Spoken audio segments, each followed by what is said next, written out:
Yo, what is going on, you guys? I welcome your beautiful faces back to a brand new video. Today, guys, I know, guys, my hair is very long. I'm getting it cut tomorrow. Anyway, welcome back to the second channel. Um, Today we're continuing our upload streak, which means I upload a video in so many consecutive days. Our upload streak is up to 2 days in a row. And we're here with the Arkansas preview. This preview is going to be a lot longer because this is my team. I know most about this team, Arkansas Razorbacks. Again, I'm going to release my what am I going to do next year for my college football previews in a later video. It's going to make it a lot so that I don't have to release the unofficial preview on every single team, because that takes up so much time with throw ball and cbhsports and YouTube and just everything else in my life. So anyway, that will come in a later video. We're going to talk about this depth chart. As you can see, both KJ Jefferson and Traylon Smith are supposed starting backfield. They were not full-time starters last season. Really seemed like Traylon Smith, a former Arizona State transfer, was when Rakeem Boyd opted out, the guy who had basically carried us to wins the 2 seasons before. Traylon kept us going, and obviously we saw on Black Friday that KJ Jefferson could win us a football game, but we didn't end up winning it. He gave us a 2 touchdown lead in the fourth quarter and I want to say a 2 point lead later in the fourth quarter. If y'all remember when the Missouri defensive back dropped it and it went right into Mike Woods' hands. That was awesome. Then of course we give up a touchdown, or not a touchdown, a field goal, and Missouri wins that game. But KJ Jefferson proved that he could play in an SEC game and definitely be more than competent. The receivers should be worried about the receivers. I got to be honest. Outside of Traylon Burks, who is he's an all SEC first team receiver. And Sam Pittman said that he lost a lot of weight at SEC media days. So I expect him to be no worse than the third best receiver in the in the SEC in 2021. Trey Knox, pretty good freshman season. Sophomore season, not so good. That's because of Mike Woods, who really stepped up and was our true second receiver. Again, he transferred to Oklahoma. That makes me sad because Mike was one of my favorite players on the team. All respect to him going forward. I believe he's he's graduated from Fayetteville, so we're all good there.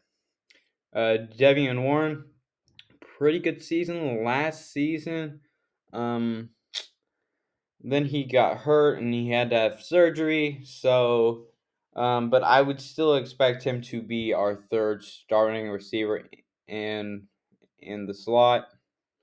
Uh, uh, Hudson, Henry, and Blake Kern both return, I believe. So we will have our tight end depth back. Excuse me. And our offensive line is going to be good. Excuse me. I don't know if it's going to be great, but we have a lot of experience there. We added a PA graduate and Notre Dame transfer Luke Luke Jones to our line. I doubt he will start, but he is challenging for starting playing time. So moving on, for our offensive lineman, very experienced. Doesn't know if that'll translate into great offensive line, but again, Sam Pittman is an offensive line coach first, so I would be um I would be cautiously optimistic about our offensive line and our offense as a whole. One more thing about KJ Jefferson. Um, Sam Pittman has said that he is going to be he is going to be QB1 going into fall camp. Uh, every player, I believe, reports on Thursday, and practice starts on Friday, and they have off days on Sundays. And um, anyway, KJ definitely again, it's gonna be his first season as the full time starter, so don't be too mad if he puts up big numbers against Rice and Georgia Southern and Pine Bluff, and then doesn't do much in his first SEC game, or when we played Texas on 9/11. So on me so or on September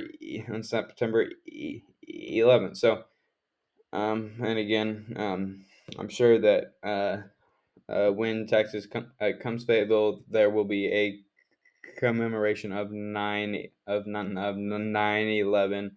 All respect and condolences who have um, to those who have been lost and their families. Moving on to defense. This is going to be one of the most underrated defenses in the SEC, just like it was last season. Um, Gregory Williams, Nichols, Fullwater. I don't know why Dorian Joe doesn't have the returning starter. Gerald was a starter last season, as was I think Isaiah Nichols and Gregory. So but again, the point is our front seven is gonna be very good. Um, I'd be cautiously optimistic about our defensive line. Linebacking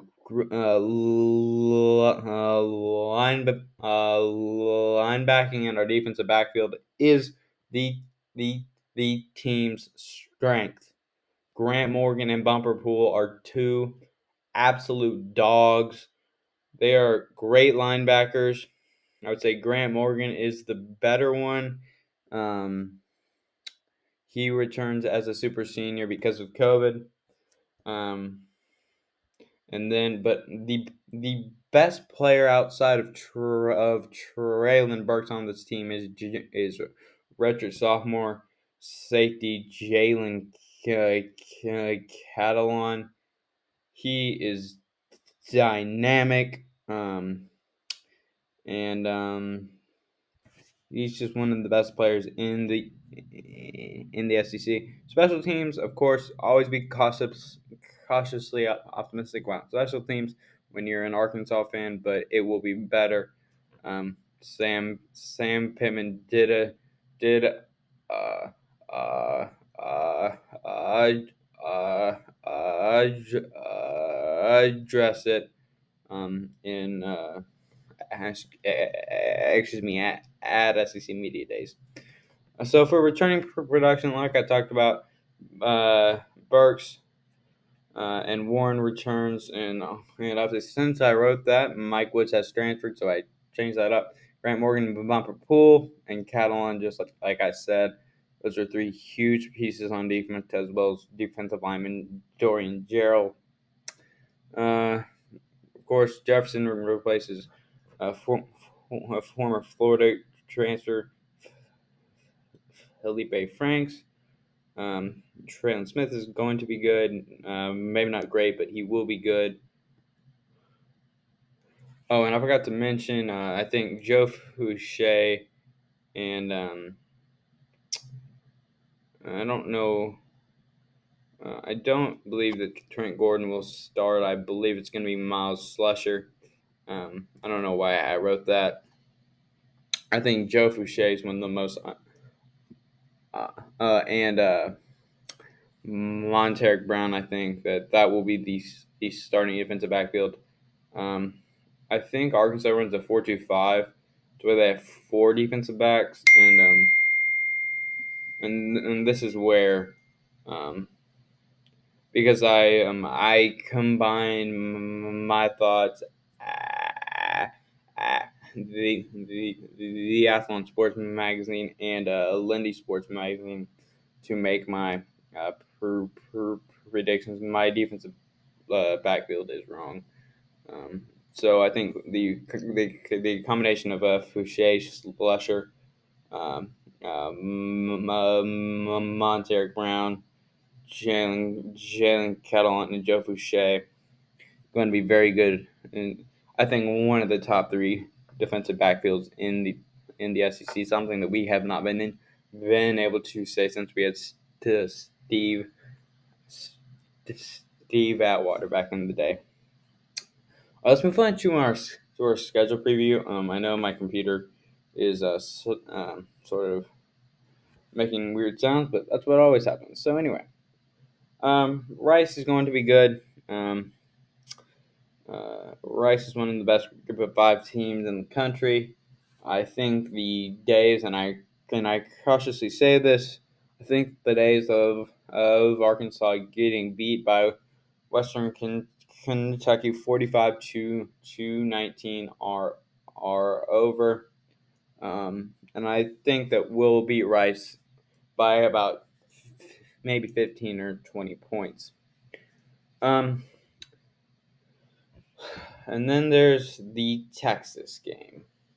Okay. Of course, Texas has always been talented. They just have not developed their talent since the era of Mac Brown ended in in Austin. Um, I think Sark can definitely do it. He's Texas's new coach. Um, but I know for a fact Arkansas will compete like they will not compete in in any other game this season. This will be the best showing by Arkansas in a game that they lose in my eyes, if they do lose this game. I don't think it's going to be a blowout either way. If Arkansas wins, though, I think it might be by more than 10 points. Because when Arkansas wins, it's usually a um, pretty big win. So Georgia Southern, of course, cannot be overlooked either. But I have the Hogs moving to 2-1 in my projection, and I forgot to mention with Texas, man, they could be joining the SEC as soon as 2022. So we could see that yearly, starting as soon as 2022. Likely, we'll see it in 2023. Texas A&M has beaten us nine consecutive years. Every time that the Hogs and the Aggies have played during when both were in the SEC, they have won. I don't think that changes at all this year. I think Texas A&M is is is Alabama's biggest competition in the SEC. West this season. So I don't know why my hair's standing up.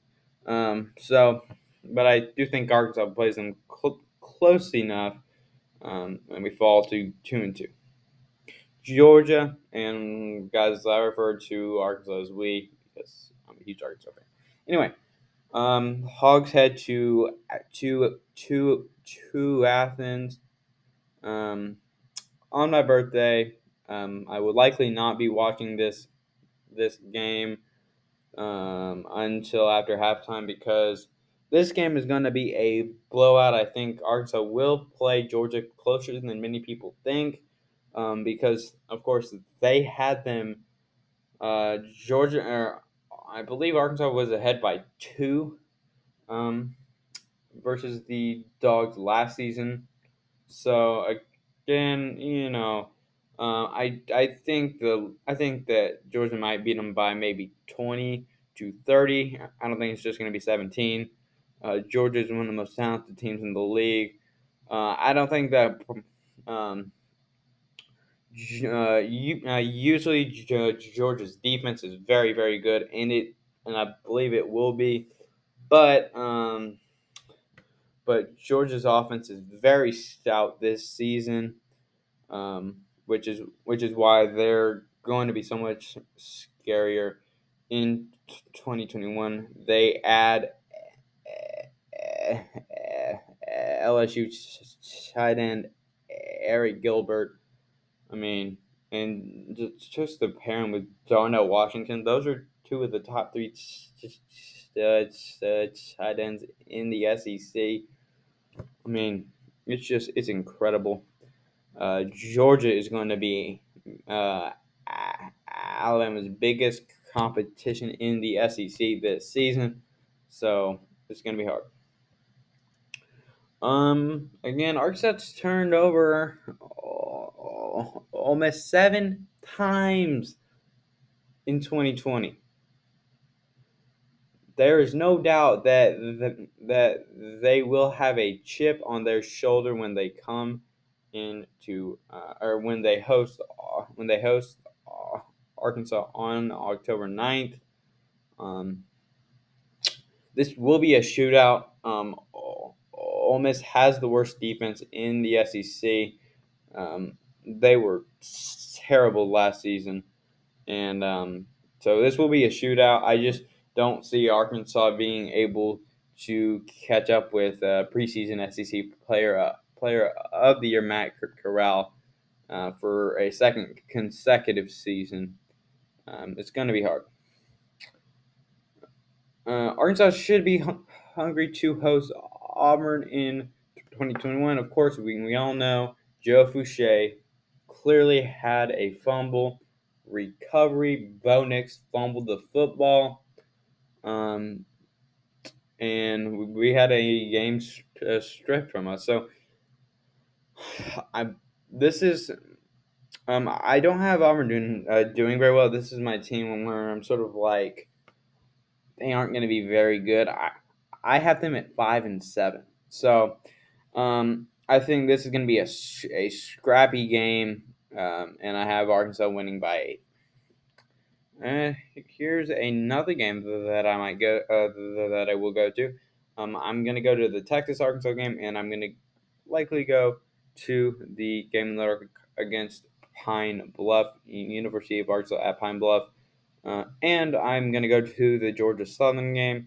But anyway, the reason why we're going to be able to play all of these other Arkansas teams and sports is because of athletic director Hunter Yurachek finally uh, allowing us to play other Arkansas teams. Back in the day, Frank Broyles didn't want us to play other Arkansas teams so that our